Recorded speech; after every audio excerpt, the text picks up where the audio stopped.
Our guest today has been the head of the WWU Center, that's the college up here, Western Washington University, Center for Economic and Business Research for 16 years. He has been teaching at WWU for the last 17 years, and he's lived here the last 17 years. He is an accomplished tennis player. I don't play tennis, but I think if you ask Gary, our chairman Gary here, how well he plays tennis, you'd probably get an answer. But here he's better than me. Okay, and as well as an economist. So, having gone through all that now, he is married, he has 2 young adult daughters. So let's put our hands together for Mr. Hart Hodges of Western.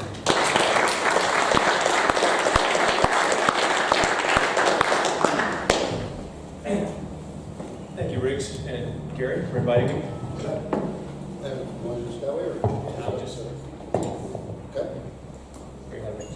This would work. All right, so it's always impossible, I think,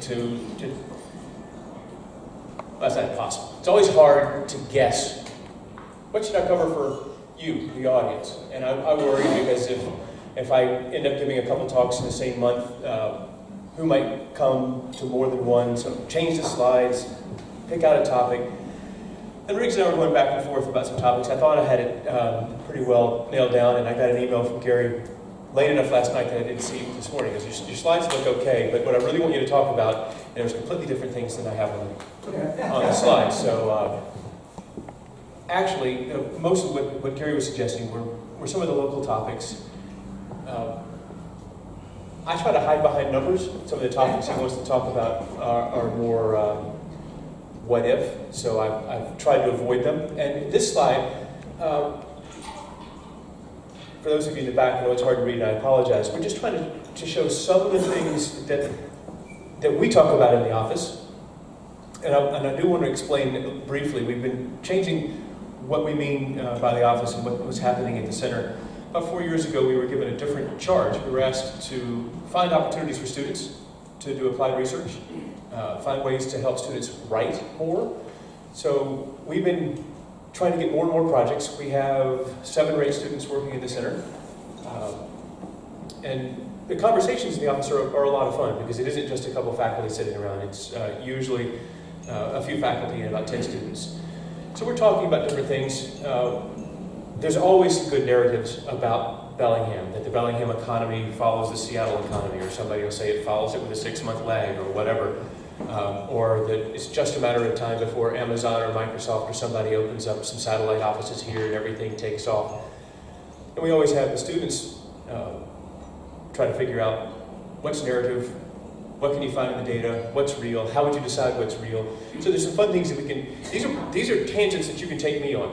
Right? These are invitations for distractions and whatnot. Workforce. All of the problems, I think you had somebody from All-American Marine, Mike Mullet, here recently. What's it like to be hiring? What are some of the challenges? Can you find people that have the right soft skills and show up for work, et cetera, et cetera? So lots of topics under the workforce. The one I've highlighted, and the tangent that I'm going to go down, if you don't steer me in another direction, has to do with worker productivity. Back in the 1950s, the average age of a business in the Fortune 500 was about 75 years. If you look now, it's 10 or 12 years. Things are changing. We have this idea that technology is happening faster. Technological innovation is happening faster and faster. Things feel a lot more uncertain. Okay? Why aren't we seeing productivity growth?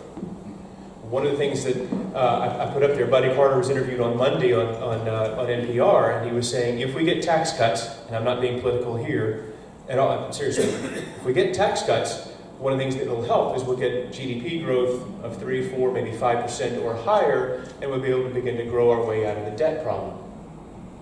And I'm not trying to be difficult, but I'll ask, how realistic is 3, 4, or 5% GDP growth without the productivity growth?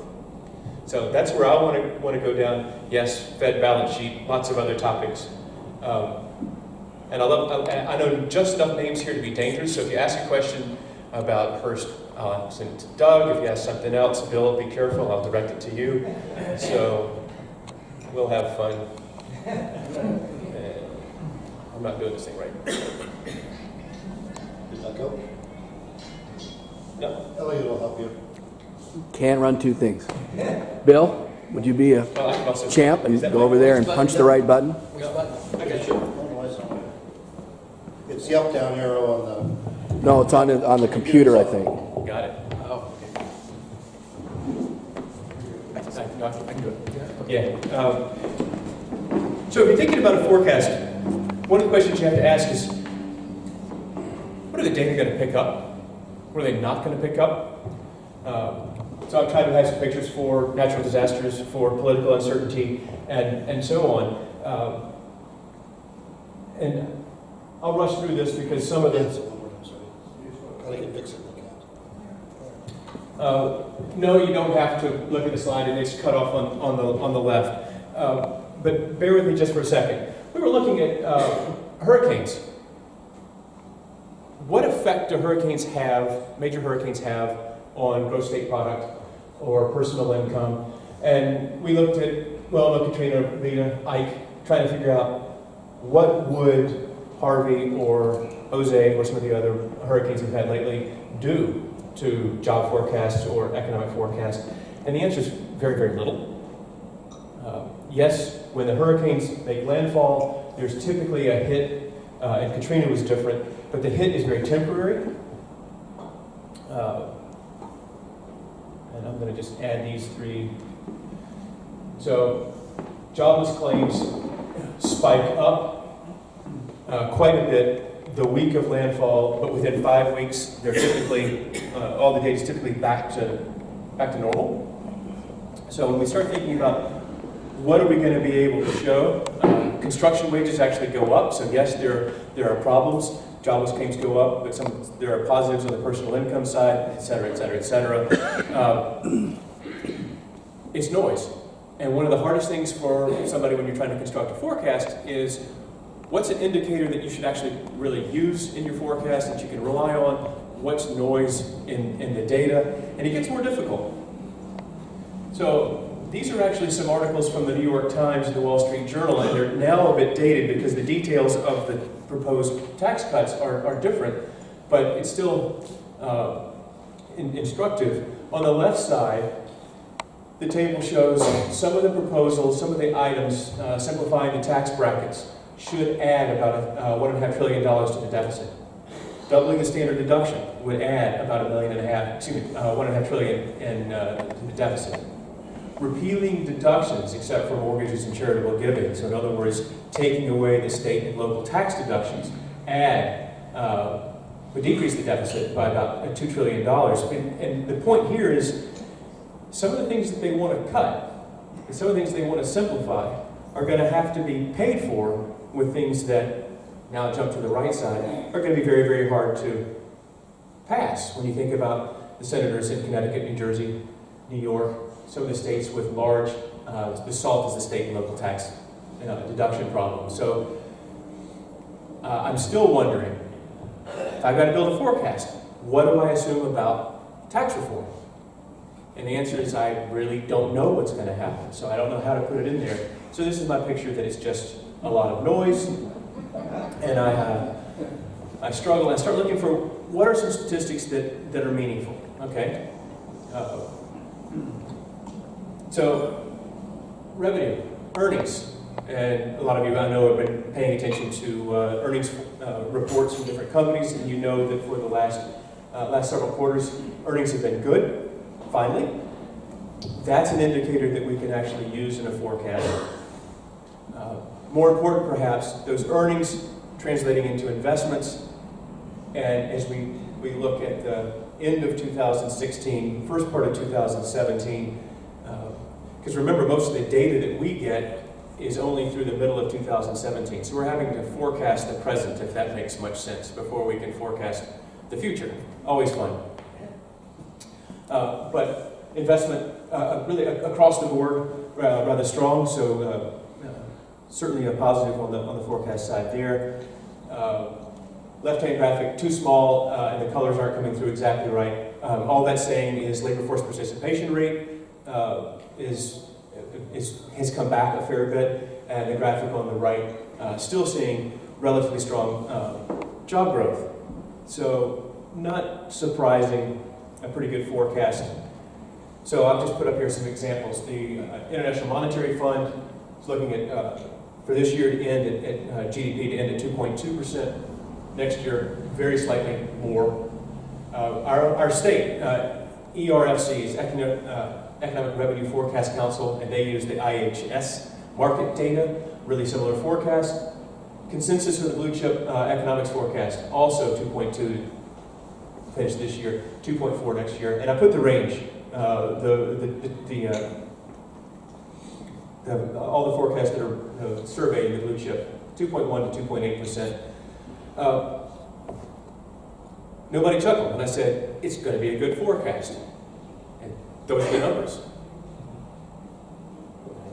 Actually a fairly strong forecast. And I also added the global numbers, much stronger numbers out of India, China, and some of the emerging markets. So part of that tangent I'm going to go down in just a moment is why only 2-point-something%? Why not 3? Why not 4? Locally, so one of the things we just did at the center, we purchased it's called the Puget Sound Forecaster. So I brought a handful of copies, so it's scattered around on the tables. An example, it's a mix of a newsletter, it includes a model, so we do an economic forecast. If anybody knows Dick Conway or Doug Peterson from Regional Economists down in Seattle, been running this newsletter and forecast for 25 years. We just picked it up. The center's going to be continuing that and adding a Northwest workforce area component to it. It'll take us about a year to do that. So it's a quarterly update to the model and an outlook. So in terms of the education, we now use their model in our forecasting class. Try to get some students doing real forecasts. And the students help write these articles. So a little bit more on the local side there. Forecast for inflation, open market committee. The median is inflation heading back to 2% by 2018. The bars that I put there are the 70% confidence interval. If you actually look at the spread of what people on the committee are saying about inflation, it's from 70% spread is from 0.5% to 3% next year. The 90% confidence interval is even bigger, which invites a question. Okay, this is my favorite slide of all the ones I'm going to show you today, so bear with me. Out of the left, so the graphic goes from 1995 to 2000. Actual data stops at 2016. 1996, the forecast, blue chip forecast for the 10-year Treasury was for it to recover slightly and stay around 6% going forward. 2001, same forecast. 2005, they said, well, it was running around 4% yield. They said, oh, it's going to come back up to the high 5s and stay there.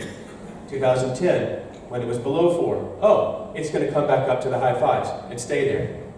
2015, when it was 2%, oh, it's going to go back up to over 4% and stay there. And hopefully the pattern is obvious. We have a tendency to always return to the long-term trend. We want things to return to what we think about as normal. But something structural is going on, something different is happening. And we've got to be really careful about what we're saying in our forecast. All right, so that's fine if you're looking at sort of overall. The other thing I want you to think about with a forecast, and the questions or the challenges is, when you think about an average, who's above average and who's below average? Or, when you think about the economy, spatially. Because almost all of that economic activity is going to take place in a very small number of areas. Economic activity is going to be extremely good. So if you're saying, oh, there's going to be about 2.5% growth in the United States, it's going to be well above 2.5% in certain cities, and well below that in the rest of the country. So half the population lives in these counties. Half of the economic activity takes place in less than that. You think about the distribution of wealth and economic activity. So by place, yes, Seattle's on there. So Seattle has been growing since the recession at 3% jobs in terms of just employment growth, a little over 3%, twice the U.S. average. So I'm going to compare Seattle and Whatcom County just a little bit in terms of some of the questions that you may have towards the end. So I just chose 6 or 7 of the major sectors and said, in terms of percent, and let me see if I can not break things. There we go. So what I'm trying to show here, construction, for example, about 7%, 7.5% of the jobs in Whatcom County are construction. It's 5% in King County. Manufacturing, a little over 11%, 7.5% in King County, et cetera, et cetera. What I really want you to focus on is the information sector, right? Because we have maybe 1% of the jobs in information compared to 7.5% in King County in professional and technical services. That's where the job growth has been coming out of the recession. That's where the wages are. Because when I flip this, and it's the same graph, but instead of percentage of jobs, it's the share of all wages paid. Information. So think software engineers. So nearly 20% of the wages in King County in that one sector. Over a quarter, nearly a third of the wages paid in King County are in information and professional and technical services. And you can see we get 17% of our wages from manufacturing, almost 21% from government. And before we get all mad at government, because I follow that category, I got to defend government for a second. Government includes not just education, but includes all tribal activity, all of it, casino, everything. So when you have smaller counties, government's going to look big, especially in the Pacific Northwest. Same point, made a little bit differently. Coming out of the recession, information sector in Seattle, cloud computing and the like, 36% growth. Professional business services, 22% growth, compared to 2.5% in Whatcom County and none in information. But it's the wages, right? 36% growth. If you look at the data for the preliminary data for 2017, the wages for information in King County are $204,000 a year.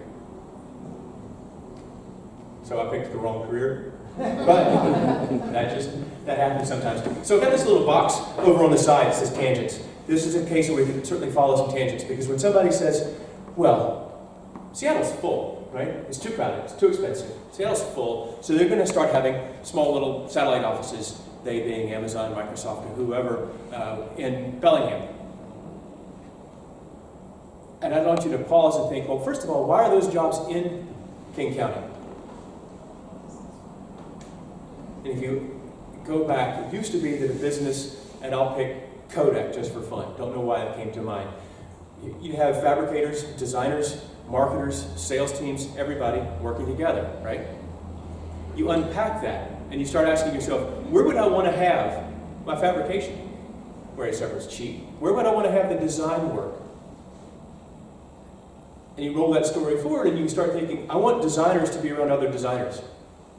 And you start getting clusters of workers with certain skills where they're more productive.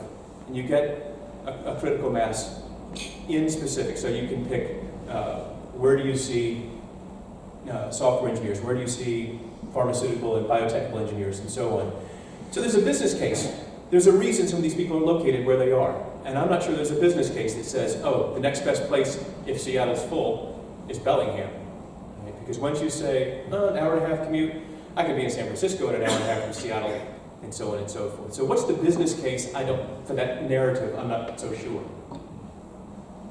The other tangent we can go down when we talk about some of these things is the disruption of technology. So I'm going to have a little bit of fun for a second. So for those of you in the back, this is the Swami cartoon. It says, tell me about the future. A company called Amazon will change the way people shop. Instead of going out, we'll use a device to have items sent to us. So no one will go to the stores anymore. And it says, no, malls and shopping centers will go belly up all over the land. So that's the mystery of Stonehenge solved. Stonehenge Mall, they just stopped. But along those lines, we all know how disruptive it is. So I just grabbed some stats. This graph shows e-commerce as a percent of all retail sales. And on the far right, as we're getting into 2017, not quite to 9% yet. Which is just one way of saying just at the very beginning of this disruption. So it's going to be quite interesting to see what's happening. And speaking of Amazon and disruption, with the announcement of second headquarters, as Amazon slows down and then ultimately stops its hiring in Seattle, job growth in Seattle is going to fall by at least 25%. And I said that poorly. The rate of growth is going to decline by at least 25%. So Seattle's going to slow much, much closer to the US level. Job growth in Bellingham still around 2%, which is very good, and it's good for us historically. What's intriguing to me, with Alcoa back up to 700 jobs, and it's very broad-based. So one of the questions I have on my slides at the end, we're going to do the Q&A a little bit differently. I'm going to ask you the questions. It's going to be a lot more fun for me. But one of the questions I'm going to have is, what's going to change that? So, productivity growth. You guys have done a lousy job of steering me down any tangents so far. But productivity growth. From the nerdy little place called my office on campus, we do ask some interesting questions. And this one's a puzzle. And I don't know if any of you have read Robert Gordon's book on the rise and fall of American growth. Growth in America. I'm going to steal a lot from that book. So, productivity growth in the U.S. averaged about 3% per year, post-World War II, up to early 70s. Then seemed to really stagnate. It's also the period when wages started to stagnate. And a lot of conversations that relate to housing, that relate to a number of issues, aren't, something fell apart at the recession. They're decades and decades old. Going back to the 70s when worker productivity and pay seemed to separate for the first time. Disconnects in the economy. We should have seen a bump up in wages 1995 to 2005, and what's sometimes called the dot-com hit to productivity. Productivity returned to 3%, but then fell off. And it fell off before the recession. So a lot of times people talk about this story is also something happened to productivity in the Great Recession. And so I'm trying to put with this slide, say, no. It's a much longer story than that, much bigger story than even the hit to productivity that we're experiencing now started before the recession. And as I have put on there, productivity growth in the recent years has been less than 1%. So I've talked too much. Beginning with stagnant wages. I'm not going to go down the wage puzzle very much. And we're back to slow growth. The question I have for you is, why?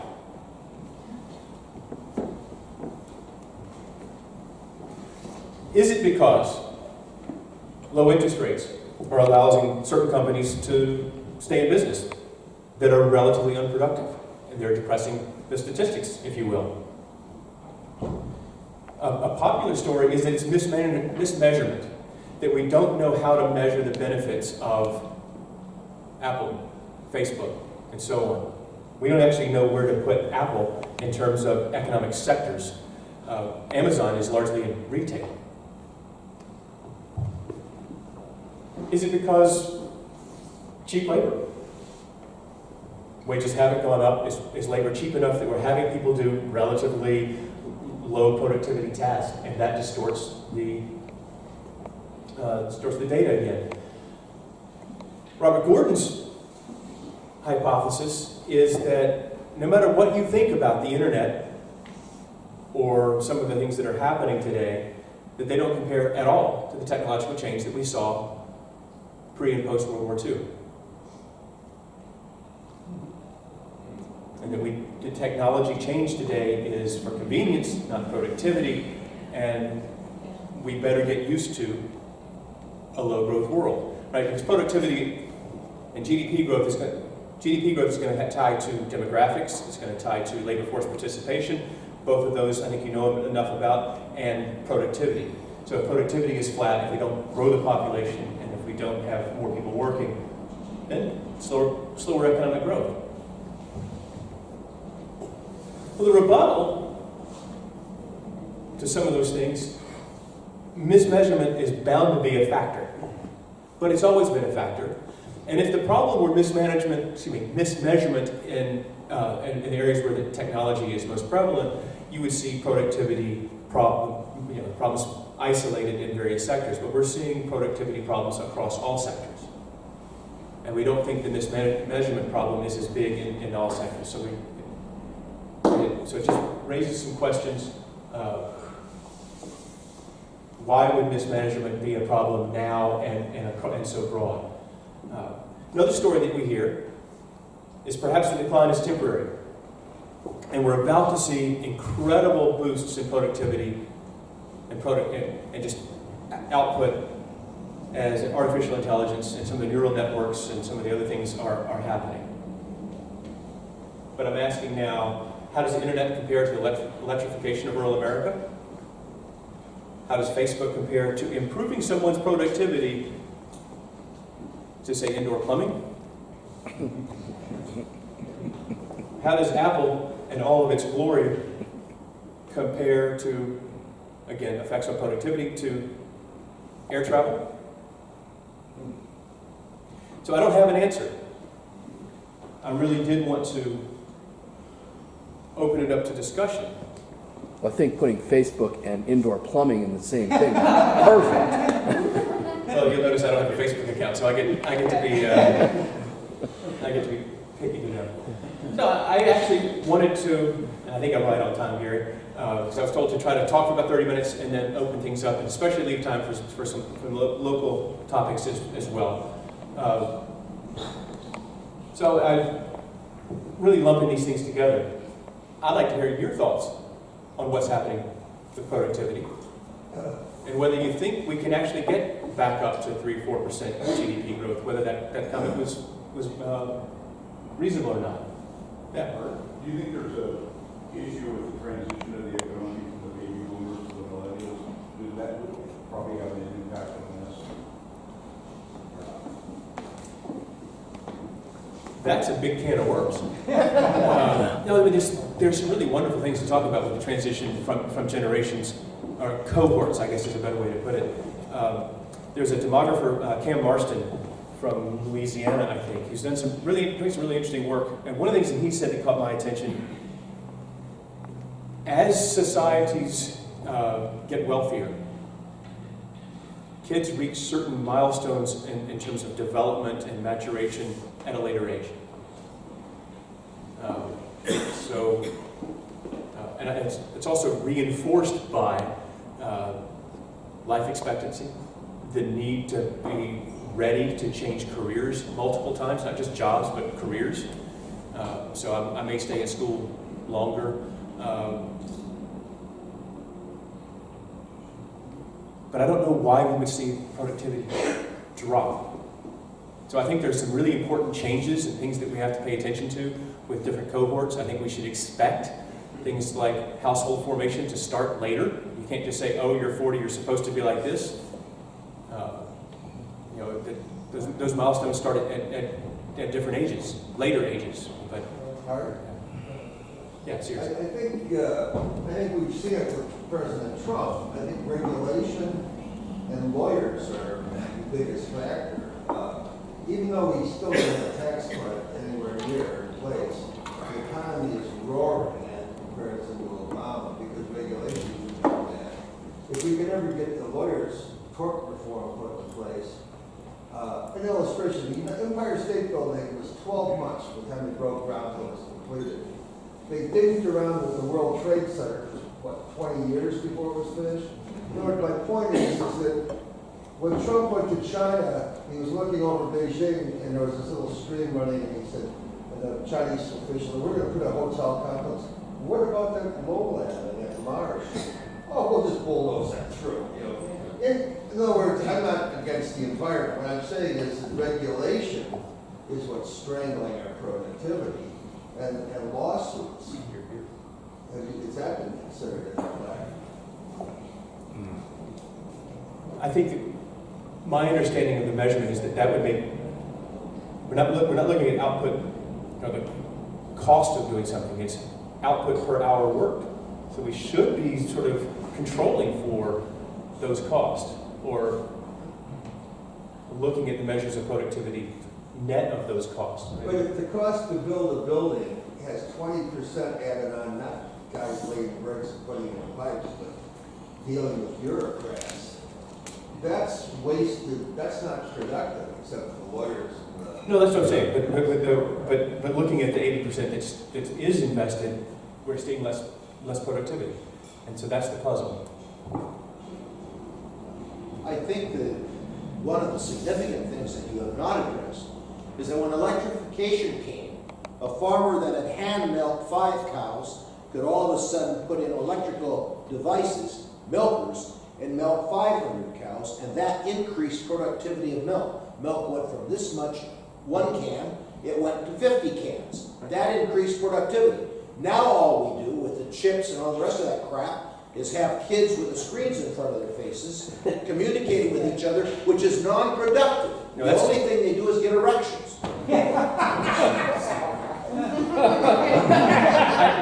hope it's okay if I skip the last part. No, but I think that's Gordon's point. Right.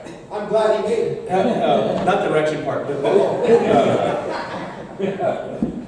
and I mean, Gordon is saying, get ready for, plan for much lower productivity, because the technology that we're pushing right now is for convenience and communication and leisure, not on the productivity side, until somebody figures out, until things change. But my point is, that says a great deal about, all right, what do you expect for natural interest rates? What do we expect the stock market to be doing? What do we expect, right? If you're saying productivity and GDP growth are going to be very low for a while, that ripples through a lot of other conversations, which is why I think it's helpful to sort of try to be explicit on this one. Kristen and Peter. We're lowering what is mandated for full-time employment. We're increasing the ability for people to go and get public subsidies. That's got to affect productivity, because you are now taking more and more out of the economy through taxes, through the need for public subsidies, whether it's through welfare or unemployment or SSID, all of these things, Social Security, Medicare. So you're sucking that out, and you're lowering the base for people to actually have to have a full-time job to get all these other more benefits that suck more money out of the company and keep it from being productive. Well, it's the productivity measured in output per worker, not overall bottom line for a company. Where I would go with some of your thoughts, when I look at this map, and you look at what's happening in places like Seattle, why has migration trended down for decades and decades? So one theory that's put out is it's gotten a lot more expensive for somebody because I have so much support in place, and I don't need to move to go find better work. Because when you put up maps of skill shortages, worker shortages, and wage differentials, you would expect a lot more migration than we see today. And you used to see a lot more. So I think some of your comments I went back to this map because it plays more into the migration. It doesn't really say for those people actually putting in an hour of work, what's coming out physically. So that remains a puzzle. Let me get Peter in the back, and I'll come back. I was just going to say that I agree with Robert Gordon's hypothesis. It seems to map the data very well. Let's face it, Uber, impact of something like Uber versus the establishment of the interstate highway. The incremental increase in productivity between what happened in the 50s versus an app on your phone. Uber has a negligible increase, results in a negligible increase in productivity versus experienced 40 years ago. Disruptive, but more of a transfer of who's doing it rather than what and how well. Yeah, exactly. Yeah. So, you gotta, Okay, I had one question was, did the internet create increased productivity though over in countries like, in third world countries like India and China? I'd have to ask Al Gore. I'm sorry, that wasn't fair. So part of how they were able to raise their middle class and be more productive, and then putting in a stiffer competition for us here, and then if you couple that with we are a well-off aging society here in the United States, most people can be comfortable without increasing their productivity here in the United States, no matter what they're doing. And so maybe the incentive to be more productive, to push yourself up into that next place is there. So that ties back to some of your comments, I think. Yeah. No, And also that minimum wage base is getting so big that you have a lot less upper mobility.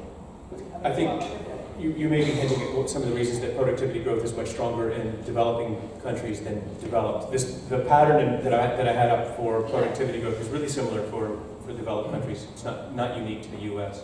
Yeah, for developed countries versus undeveloped countries. And when you're talking about 50s, there was a huge push to become one wage earner families. So you would have to have seen an increase in productivity to afford that. And that push is not out there in society anymore. To become one of, both people want to work. Two income families. Yeah, can you or anybody I would else? say, can anybody else? This side of the room is being terrible, by the way. You're getting completely outdone. Can you or anybody else here imagine a scenario, an invention, or a change that would increase productivity in our society? But I think there are lots of inventions and lots of uses of technology that are productivity enhancing. The wrinkle that we're looking at right now falls more to the automation. So lots of technologies, and Gary, you can probably rattle a number of in healthcare, from 3D, from the imaging and the Da Vinci arm, robotic surgery, and so on. But a lot of those inventions, I'll back up. The heading in my head, a number of people have said income inequality is the defining concept of our time. And I guess I want to say you haven't seen anything yet, right? Because a lot of technology over the next 10 years is going to be very productivity enhancing for those who still work. If I can be that blunt. So, and that means a lot more income inequality, right? Because if wages go up, if I'm still working and I'm more productive because of those technological advances, I make more money, and several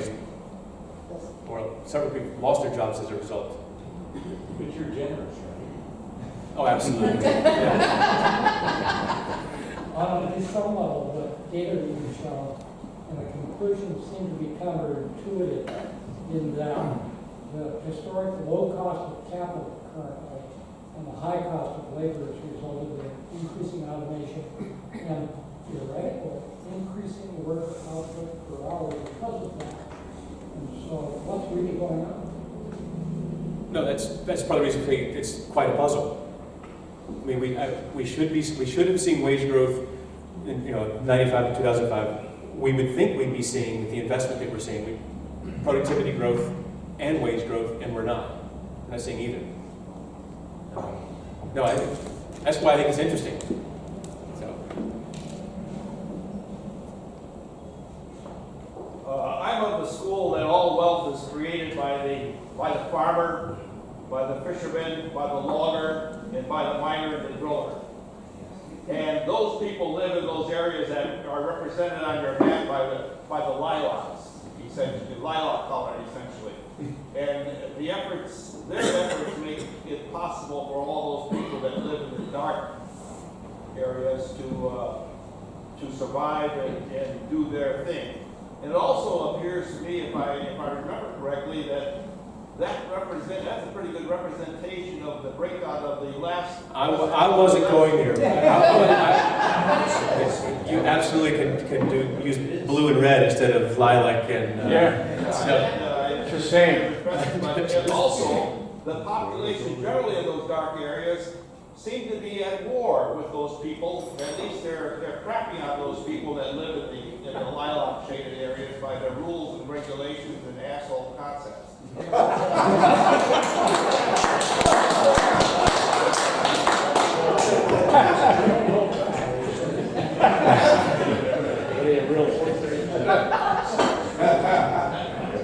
I've been managing businesses one way or another for over 40 years.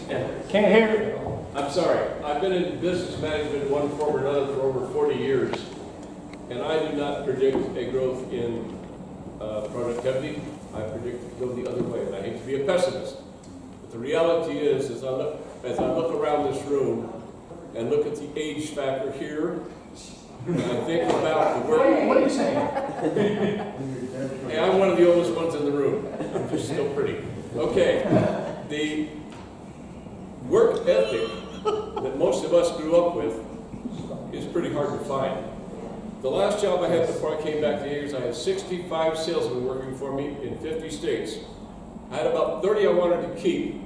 I had about 20 I wanted to fire. And I had about 15 I wanted to shoot. And the problems were all the younger ones. And it wasn't just because of the difference in our age. It was because they grew up in a permissive family and work was something you did when you had time to do it.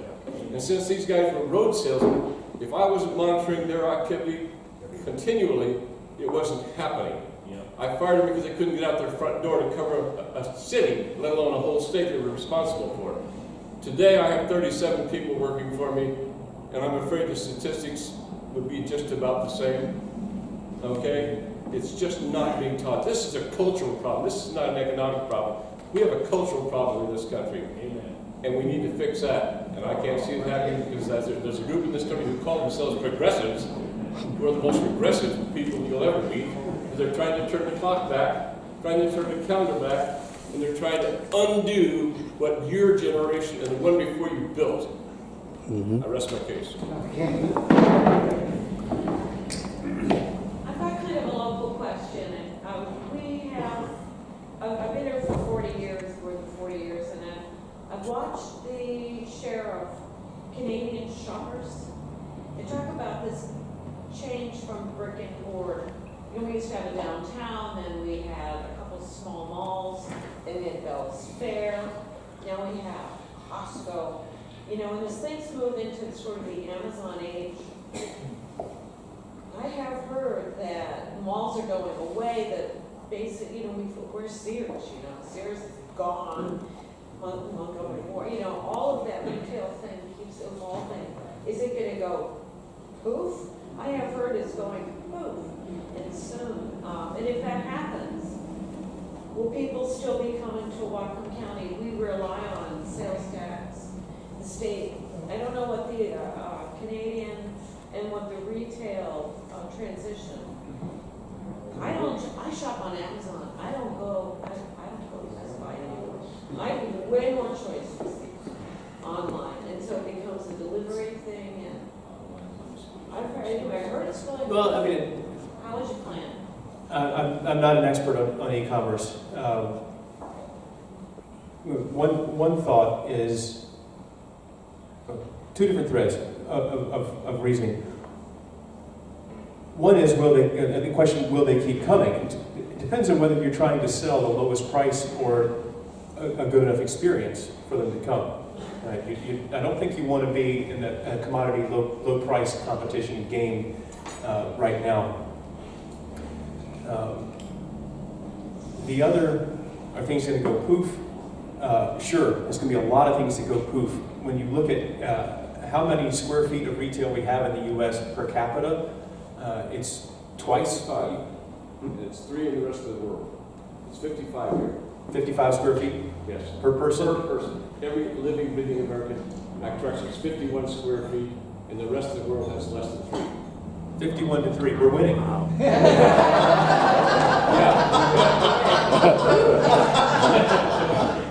So, yeah, there's some things that are going to go poof because we have a lot of square footage that's. But there's a lot of housing, there are a lot of people that rely on retail jobs. And if the retail businesses continue, and it evolves, I mean, I'm not I think evolution is a good thing, and I think that's the way to just improve things. But, I mean, there are going to be a lot of empty apartment houses, I don't know. It's interesting. Well, I mean, that's the reason I put up these two slides, right? The disruption is just beginning. And I try to be somewhat amoral about that and just say, well, I mean, these are the incentives, these are the factors. So it ain't neither good nor bad, but it's certainly going to be very disruptive. I think the go poof will be slower here, in part because when you have Bellingham as such a regional center, Hospital, so Western. there are a lot of small rural retail areas, and I guess the sort of representative case would be Birchby Square, but picture that on the state or the national level, and you've got small retail areas that don't offer a great experience, and if I can have it sent by FedEx or drone and better choice and cheaper price, those retail areas are in trouble. So. I agree, part of it's cultural, part of it is the globalization, the different ways that we're shopping. But what about our schools, our public education and our higher education? Our public education, because they're coming out and they're not, at this point in time, quite often, capable of handling these high-tech jobs. They have almost a zero understanding concepts of economics. They think that they can sit at home and play games and bring in enough money to pay the bills. And higher education, no offense, Western, but it takes a long time and a lot of money to get out of there and then go out and become productive. Doesn't it hold true that our public education needs to be massively changed? Yes.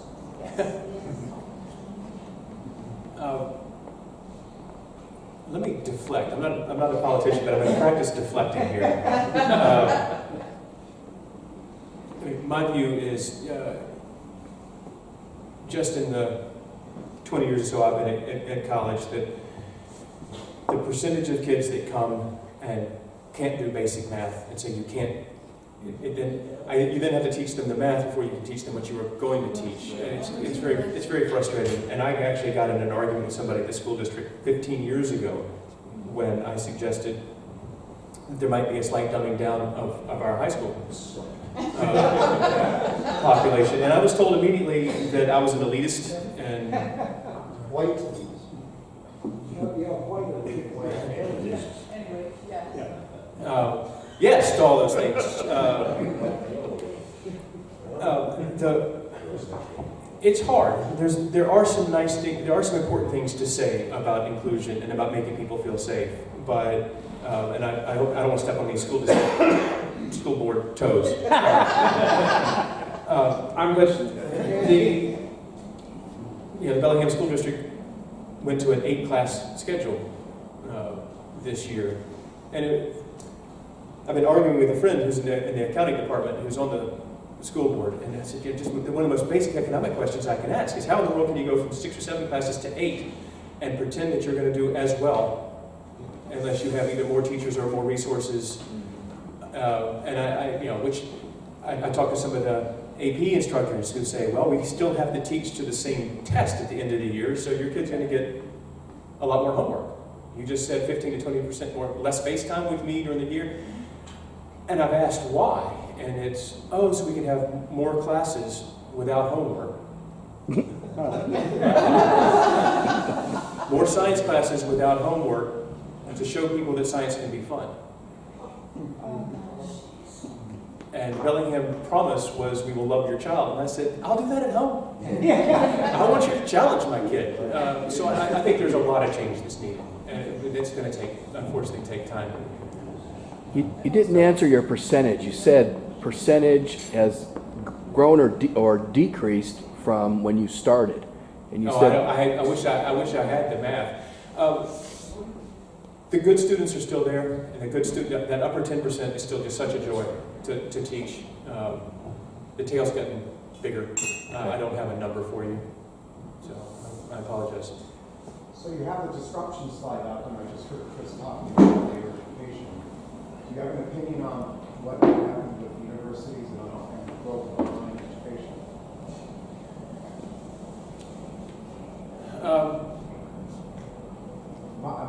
I'm asking that because I did a little bit of reading. There's, why not take a class from the world-renowned professor online credit, and that some of the elite universities are getting into this business? Well, the way I'm going to answer that is, I think technology should disrupt how we teach pretty dramatically, right? And higher education is one of those things where you talk about no increase in productivity, right? It still takes this many people sitting in a class. We haven't changed how we do it. We're not any better at teaching. That's crazy. For me, though, the question is the model where I come in and I lecture, and that's the best use of the class time. That's over, right? Because the kids can get the information in so many different ways if they're willing to do some of the work. So I have to ask myself, what I used to think was important for class time, I can now assign. You couldn't have assigned it before because I couldn't say, here are the links to these articles, read them and come discuss. What's the best use of class time? Because that's the rare commodity. When face-to-face, my face time with the students, but also their time working together. We're not doing enough at asking what is the best use of that time and how do we do it. There's so many different models for teaching a class. I think we can be more productive. It's got to be disruptive, and I don't know whether it's inertia or people protecting their own turf. You're in a regressive union shop. Yes. No, I think we can do a much better job at teaching. I think we can be more effective. There are a lot of classes where I think you can just do the online. But then there's that remaining question: what's the value of the face time? And if we can't demonstrate that value, then online ought to replace us awfully fast. Otherwise, it'll turn that thing off, right? So I'm about to run out of time, I think. But Ken, over your head. Go to Ken. Yes, Nancy. yes. Mine was availability of capital, so it has to have an impact on productivity. I mean, first of all, we've got to move away from trade and into other technologies, but capital is flowing to the high tech markets. It's not flowing into the lower tech markets where you would tend to see innovations in productivity because it's attracted to the higher margin. I was going to say the return. The return, yeah. Yeah, and or it's safety. It's harder to get. So the guy who's out there trying to make productivity in some of the lower end, some of the places where you can have the best impact on productivity, finds it harder to get access to capital because it has a tendency to want to flow to the higher tech, higher margin places, and less to the innovations that can happen on the. No, that's an interesting point. And there's data that venture capital doesn't go far from home, and I think there are going to be biases that reinforce. I mean, we're not just what sector we want to invest in, but I'm comfortable investing in Silicon Valley. That's what I know. Or if I'm a foreign investor, I'm being coached to invest in certain places. And that's where Bloomberg tells me to go. That's a good point. That's something I'm going to have to chew on. But I'm here for you. We hope you will be. One last question? Dan had one. Ask Gary a hard question. More of a statement. we've had a 5th generation business, oyster business, clam business, logging company in Hood Canal. The new generation's taken over, all the gray hairs are off the board now. And when the gray hairs were on the board, or my parents above me and my grandparents, it was create a job so you could eat and so you could move ahead and maybe take care of the environment. Today, it's planet first, employees second, profits maybe, and it doesn't bother them one iota if they double the volume and get half the profits. Year after year after year, as long as they don't have to work overtime, they feel good about it, and they're taking care of the environment. And I think that's the biggest change. Back to the cultural, I think. Are you okay? You've probably had a very depressing lunch. I mean, Another big round of applause for Hart.